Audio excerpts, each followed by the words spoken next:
गीता में श्री कृष्ण ने दिया है अर्जुन को इसका जवाब। अच्छे लोगों के साथ हमेशा बुरा क्यों होता है?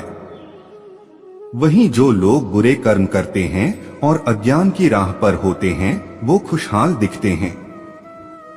श्री कृष्ण ने इसका जवाब गीता में दिया है। गीता सार आपने महसूस किया होगा कि जो लोग अच्छे कर्म करते हैं वो परेशान रहते हैं, वहीं जो बुरे कर्म करते हैं वो खुशी से रह रहे होते हैं। अच्छे कर्म करने वाले परेशान होते हैं कि आखिर उन्हें इतनी परीक्षा क्यों देनी पड़ रही है, जबकि जो अधर्म की राह में हैं वो खुश हैं और जिंदगी का लुत्फ उठा रहे हैं।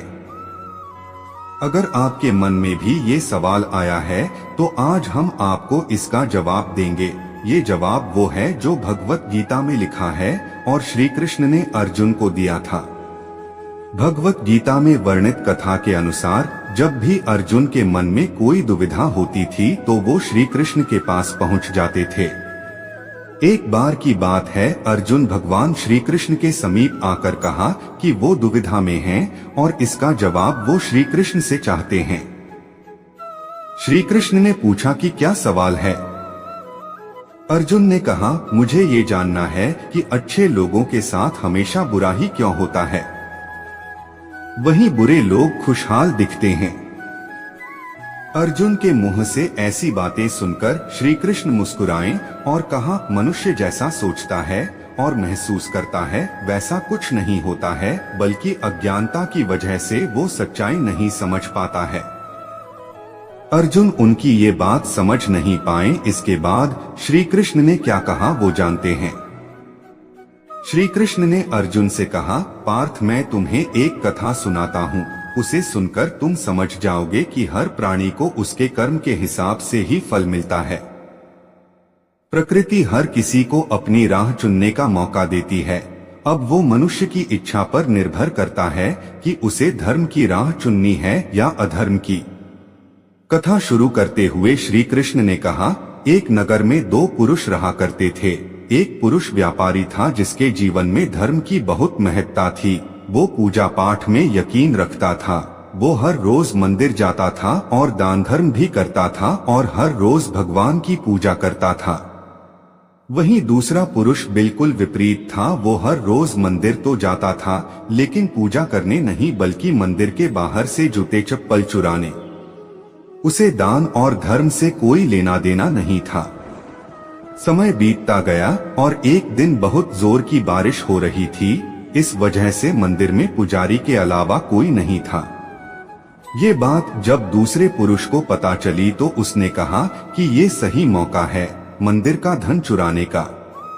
पंडित से नजर बचाकर उसने मंदिर का सारा धन चुरा लिया। उसी समय धर्म कर्म में विश्वास रखने वाला व्यक्ति भी मंदिर पहुंचा।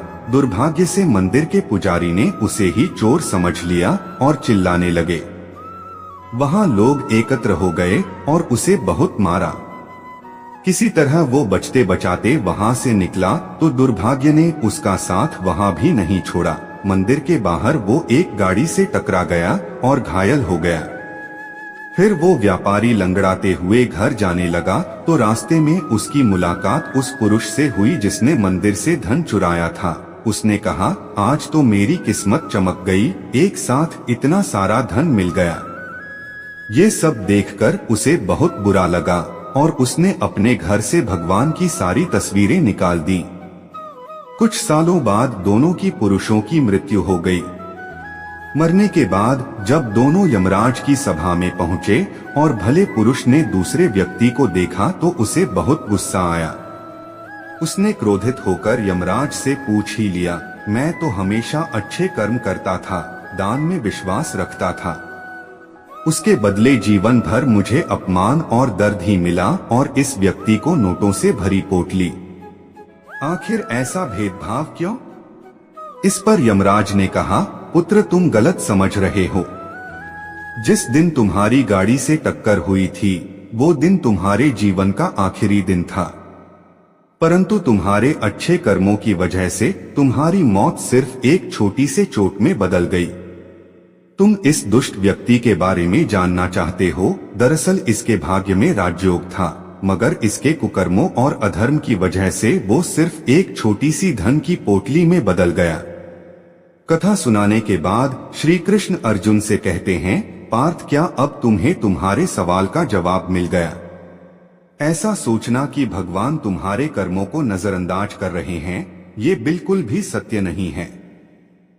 भगवान हमें कब क्या किस रूप में दे रहा है मनुष्य को समझ में नहीं आता है। मगर आप अच्छे कर्म करते रहें तो भगवान की कृपा हमेशा बनी रहती है। इसलिए अपने अच्छे कर्मों को बदलना नहीं चाहिए, क्योंकि उसका फल हमें इसी जीवन में मिलता है।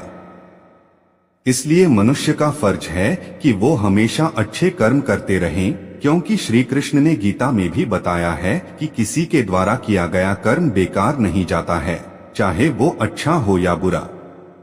दोस्तों, अगर आपको यह वीडियो अच्छी लगी हो तो एक लाइक और शेयर कर दे, और ऐसी ज्ञानवर्धक मोटिवेशनल वीडियो देखने के लिए आप हमारे चैनल 13 सफर को सब्सक्राइब कर सकते हैं और कमेंट में जय श्री राम लिख दे। वीडियो देखने के लिए आप सभी को धन्यवाद। जय श्री कृष्णा। राधे राधे।